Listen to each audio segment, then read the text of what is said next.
First, thank you so much for writing your book. I have a comment and then a question. Yes, please. My comment is that you said you've given up on the left, and I see where you're coming from. But I don't think as a professor, I don't think we should give up on left-leaning youngsters. Agreed. And in particular, the non-left and all of us members of the audience who are non-left should find better ways to engage with them. Fair enough. On that note, I think you've really done a great job of getting youngsters to move away from binge-watching Game of Thrones to binge-watching your lectures. So my question to you is, how do we translate this momentum into something bigger? And how do we, go from being, go to being a democracy that's for dharma, of dharma, and by dharma? So you've spoken about freeing Hindu temples, truthifying history, and all of these are policy changes. They take time, they're slow. Correct. What can we, the people who are sitting here who believe in the cause, what can we do? Do you have any suggestions? Very clear suggestions, which I offered to a 10-year-old in California 2 years ago. And I'll explain why it's very, very critical.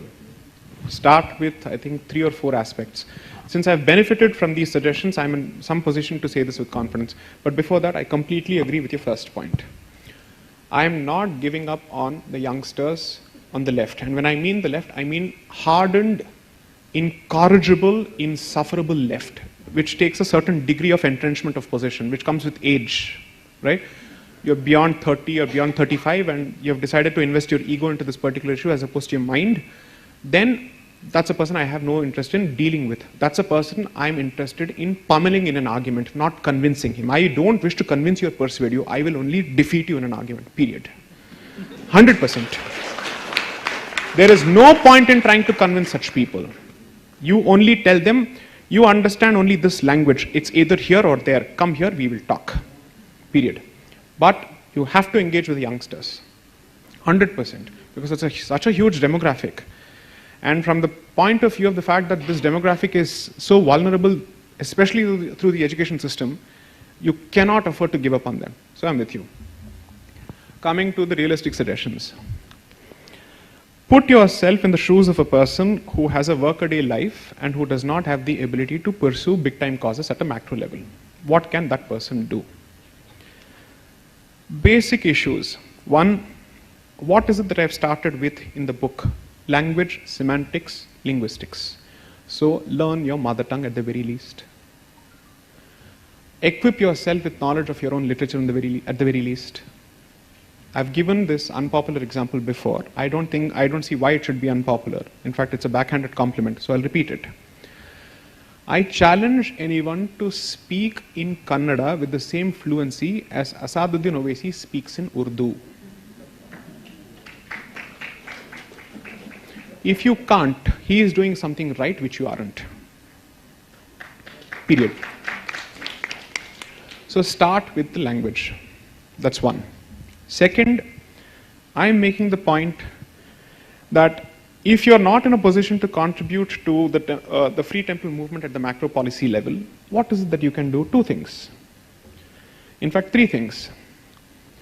I want to be able to see that a person walking on the street is a Hindu, which means whatever is the visible symbol must be there. It starts with that, 100%.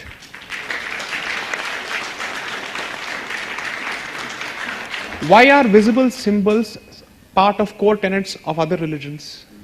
Because it becomes a part of your habit, a part of your second nature, and you will not think and talk about your religion at, let's say, at some esoteric level as if you're talking of a third party. You won't talk of it as if it's a stranger. You need to be able to connect with it. And therefore, without practice, there is no logic, and without logic, there's no practice. Both have to go hand in hand. You need to know what is it that you're fighting for on social media. And if you don't even practice it on a daily basis in the simplest of forms, what on earth are you fighting for? I don't even understand. Makes no sense. Then you're not fighting for the cause, you're fighting for your ego investment in the cause. Which is to say, I want to prove that I'm right on a particular topic, as opposed to saying I'm supporting something that is right. Okay? So a visible symbol is necessary. Third, the corollary from there is that take ownership of at least the local temples. Why is everybody sitting in some remote part of the country and constantly think of Jagannath Puri and Tirupati but not the local temple? Is this temple under any less state control compared to Tirupati? No, it's not. This is the temple which shouldn't be under state control, because if at all there are some policy justifications for the state being present in a macro institution and a mega institution which could have security issues, what is its justification for being in the street temple? I don't understand. What money are they going to make? What corruption are you talking about, and who are you to talk about corruption? You have no moral authority. The Indian state has never had moral authority to speak on corruption in the last 70 years. So who are you to talk about corruption? At least if it's corrupt, it's someone from my community eating it, as opposed to you taking money and giving it to some other community. So I am clear about the fact that it starts with this, then you go to the next level, which is what? Do not reduce any of your festivals to mere celebratory activities. Explain the significance. Do something about it. None of this is going to be possible, because at the end of the day, when it's a nuclear family and the joint family system is broken, then what is it that you're looking at? So what is human psychology at play here? It is the joint family that provides an extended support system that has been done away with now, thanks to our own insistence on nuclear families. Somehow that was meant to be the progressive way, done. Okay, kya progress hua, dekh lenge. Second, if this setup is gone, then you still need to have some connection with a larger ecosystem which reinforces your identity, and therefore go back to your basic sampradayas.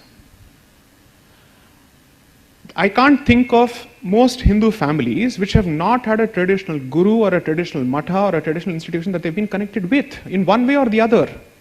To me, it doesn't make a difference whether it's Brahminical or non-Brahminical. It honestly doesn't make a difference. As long as it's a traditional sampradaya, it's a traditional sampradaya. For me, traditional is not Brahminical. Traditional is Hindu, period. Therefore, go back to those institutions. Two things come out of it.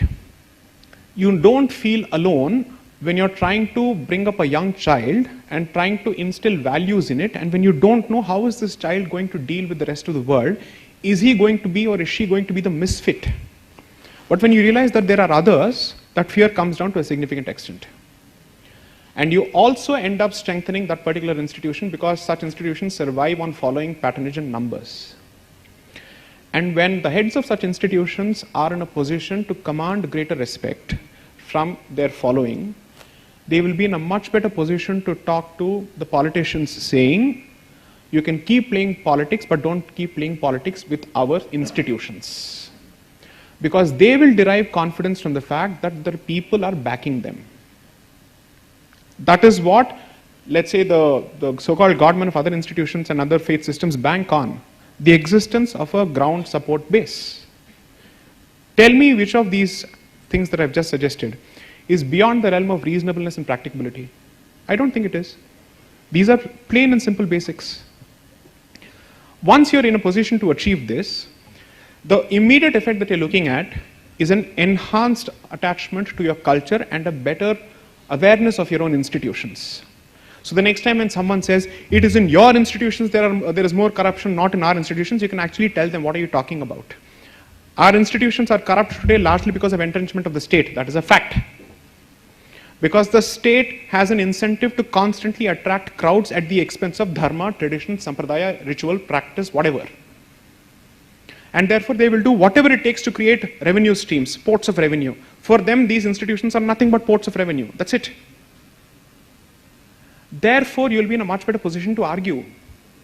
Nothing that I have said in the last 5.5 years, ever since I started speaking on the subject in September 2016, is beyond, it's not something that requires a 120 plus IQ or 160 plus IQ. It's plain and simple logic based on the ground realities. If there is a payment-based darshan queue system, who benefits from this? First, the person who controls the affairs of the institution benefits from this. Who is the person who's controlling the secular aspects, which is to say the monetary and fiscal aspects of the institution? It is the state. So why is my community taking the rap on its knuckle when the state should be held responsible for this? Why is my community, my faith and my institution being constantly called a commercial institution when it is the state that is responsible for this? And it's constantly my community that is the favorite whipping boy of everyone who says Hinduism is all about money, wherever you go it's all about money. Is that the case? If that is the case, it is in other faith systems that there is a systematic, organic way of collecting money on a monthly basis. 10% has to be given, whether it's a church or a mosque. It's not my temple that's doing this from everyone. right? So that takes us to the next step. There is an obligation and a top-down imposition. I am saying those who are serious about this, park 10% of your revenue. Use it to support the causes which you believe are advancing the cause of dharma. If you cannot be a Rana Pratap, at least be a Bhamasha is something that I've said umpteen number of times. So if you cannot be in the line of fire, at least support those who are in the line of fire in one way or the other. And therefore, monetary support is the most important way of doing that. So 10 to 15% of your income does not belong to you, is your self-imposed restraint. Do that. 5. Very, very dangerous suggestion. Hinduism is not a pacifist religion. Hinduism is not a religion of cowards. Hinduism does not fear force. Therefore, revival of the Kshatriya spirit is critical. 100% critical. If you constantly think of it as the dirty job, then all you're going to be left with is a small island surrounded by a gutter. Let's see who's going to do the dirty job then. The state under any government cannot do this, and certainly cannot do this efficiently. Which means the Hindu community must slowly start looking at self-sufficient enclaves, which are equipped to protect themselves. Several states in this country have already shown that the existence of the state apparatus is not an advantage. It has actually turned to be a liability for Hindus when they want to protect themselves. So, do not use the Gita to teach pacifism to your kids. Teach the Gita to teach Kshatriya to your kids. The Gita is not meant to be a post-retirement Katha Kalakshepam book where people get together for satsangas and test each other's memories. Do you know the shloka? Do you know that shloka? Oh, that goes on. Is that what it was meant for? Arey, what have you understood, man? So, grasp the saransh and apply.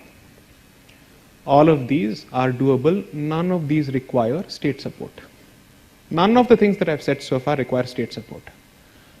Now, despite this, if you don't wish to do it, well, you have just signed away your destiny as a civilization. Then, Ram Naam Satya Hai. Next.